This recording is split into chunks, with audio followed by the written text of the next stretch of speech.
Les 25e Jeux franco-canadiens de la communication vous présentent, dans le cadre de l'épreuve Bulletin de nouvelles, vos informations régionales, en direct de Montréal. Bonsoir, ici Charles-Antoine Boulanger. Il est 18h, bienvenue à votre téléjournal. La nouvelle est tombée un peu plus tôt cet après-midi. Le premier ministre du Québec, François Legault, a annoncé certains assouplissements. Cependant, Marie Plamondon, ce ne sont pas toutes les régions de la province qui pourront en profiter dès lundi. Effectivement, Charles-Antoine, en fait, plusieurs régions vont basculer en zone orange d'ici lundi, sauf Montréal et Laval, qui devront patienter jusqu'au 7 juin. Donc, c'est lors de sa conférence de presse que le premier ministre François Legault a annoncé son déconfinement graduel des régions suivantes, soit la Montérégie, Capitale-Nationale, les Laurentides, la Naudière et l'Outaouais. Et Marie, est-ce qu'on a plus de détails pour expliquer cette attente supplémentaire pour les Montréalais? Oui, donc on le sait que les cas de COVID sont à la baisse en ce moment et que la courbe est assez satisfaisante, selon le directeur national de la santé publique et le docteur Horacio Arruda.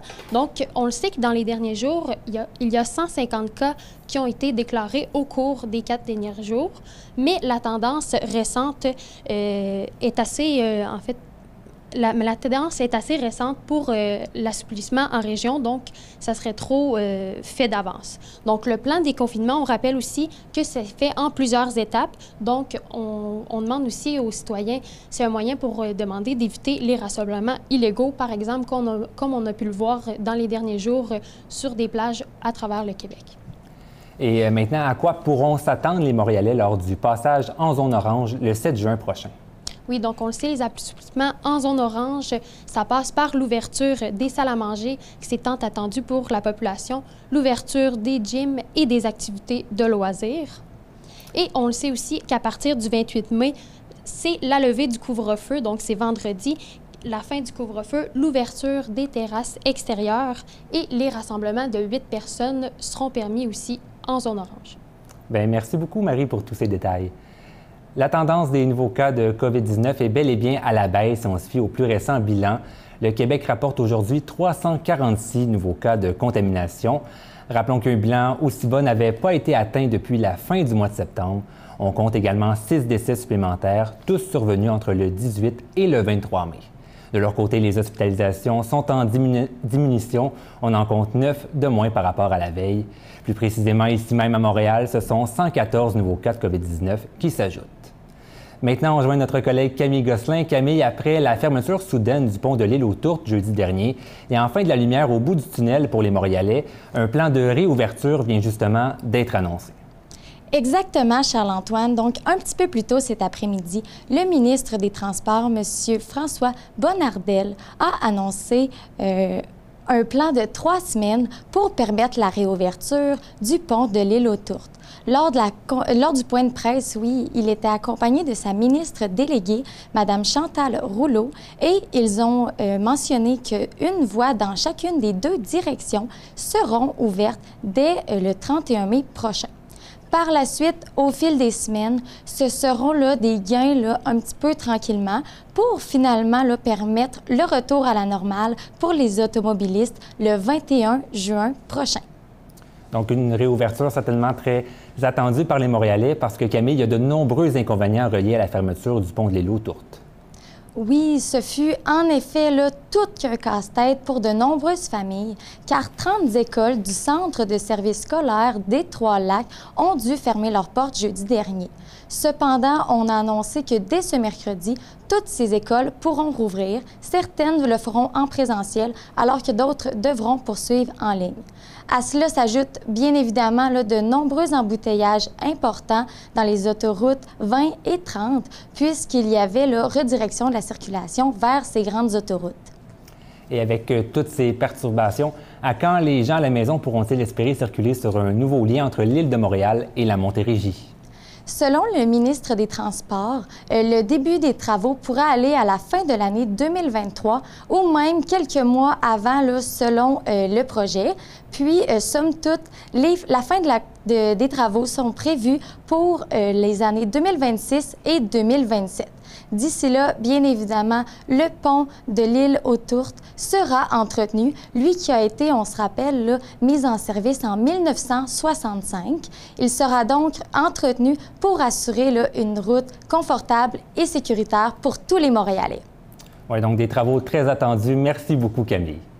Un accident impliquant 5 véhicules a causé un important bouchon de circulation de plusieurs kilomètres plus tôt cet après-midi dans le pont-tunnel Louis-Hippolyte Lafontaine. Une camionnette et 4 camions poids lourds ont été impliqués dans l'accident. La Sûreté du Québec indique que 2 personnes ont été blessées. Elles n'ont toutefois pas dû être transportées à l'hôpital. Les autorités ont procédé à la fermeture de 2 voies de l'autoroute 25 en direction nord. Celles-ci viennent justement tout juste d'être rouvertes à la circulation.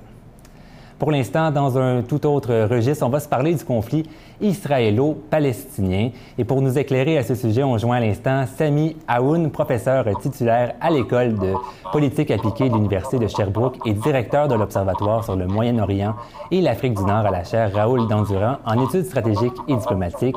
Bonsoir, Monsieur Aoun. Bonsoir. Et donc, on le sait, il y a un regain de violence du côté d'Israël depuis quelques semaines déjà. Et il y a une confrontation entre la Hamas et l'État. Rapidement, est-ce qu'on peut nous résumer, nous expliquer pourquoi ce nouvel épisode de violence? C'est un cumul de frustration depuis le plan de partage en 1947 qui a promis un État israélien et à côté de lui un État palestinien, ce qui n'a pas été honoré. Et jusqu'à maintenant, il y a plusieurs incidents qui se font et la lutte dans le dernier facteur qui vient d'exploser, c'est celui autour de Jérusalem que les Israéliens la déclarent comme la seule capitale pour leur pays et les Palestiniens la réclament encore pour leur futur État palestinien. En ce sens, il y a ce conflit. Deux autres conflits, c'est celui de la colonisation. Les Palestiniens croient que les Juifs essayent de faire une expansion territoriale à leur détriment. Alors, à ce moment, on voit que le Hamas s'invite dans ce conflit, dans ce contentieux, et commence à lancer des roquettes. Et depuis, on a eu cette guerre entre le Hamas et Israël. Et à vrai dire, c'est une guerre qu'on appelle asymétrique entre une puissance, hyperpuissance militaire Israël, mais qui est plutôt conventionnelle, et le Hamas, qui est plutôt une milice. Et en ce sens, il y a une guerre qui n'est pas nécessairement à égalité, mais qui brouille aussi les critères et de la victoire et de la défaite, et encore brouille l'éthique, et comme où est le bien, où est le mal, dans l'offensive militaire qui est en cours. Et donc, on le sait, le bilan est très lourd là, de cette affaire. On parle de plusieurs centaines de morts. Il y a même des enfants qui ont été blessés et tués dans cet épisode de guerre. Et donc, la question que je vous demande, là, on sait qu'il y a une trêve qui a été signée. Est-ce que vous êtes optimiste quant à l'avenir de Gaza et tout ça? Est-ce que les jeunes, notamment, ont un avenir, un futur, un bon futur là, de ce côté-là? Il est très difficile vraiment d'être optimiste, mais quand même, il ne faut pas aussi sombrer dans le pessimisme. Il y a maintenant un cessez-le-feu, il y a une intervention assez musclée qui vient des États-Unis, et une qui est assez bien déterminée, qui vient de l'Égypte et qui est signataire de paix avec Israël. Alors, on va voir comment on pourrait déboucher l'horizon politique de ce cessez-le-feu. Certainement, c'est très difficile pour la cause palestinienne. Parfois, on a un vide dans le leadership au niveau de l'autorité palestinienne, un vide dans le leadership israélien où le gouvernement de M. Netanyahou est vacillant, et le Hamas n'est pas intéressé dans des solutions pragmatiques et graduelles. Alors, la solution qui est sur la table, c'est la solution à 2 États, mais qui n'est pas nécessairement appuyée suffisamment des différentes factions islamistes et non plus par les radicaux et l'extrême droite israélienne. Oui, on sait notamment que c'est la solution qui est mise de l'avant par le président américain Joe Biden, la solution à 2 États. Là, donc, ça serait sa réponse à ce conflit. On sait qu'un peu partout au pays, au Canada et notamment à Montréal, il y a eu des manifestations pour dénoncer la situation. Vous, de votre côté, lorsque vous voyez ça, est-ce que vous vous dites, est-ce que vous croyez que ça peut avoir un réel impact pour faire changer les choses? Chaque citoyen canadien, québécois a droit à manifester. Il a droit aussi de déclarer que sa cause est juste et sacrée.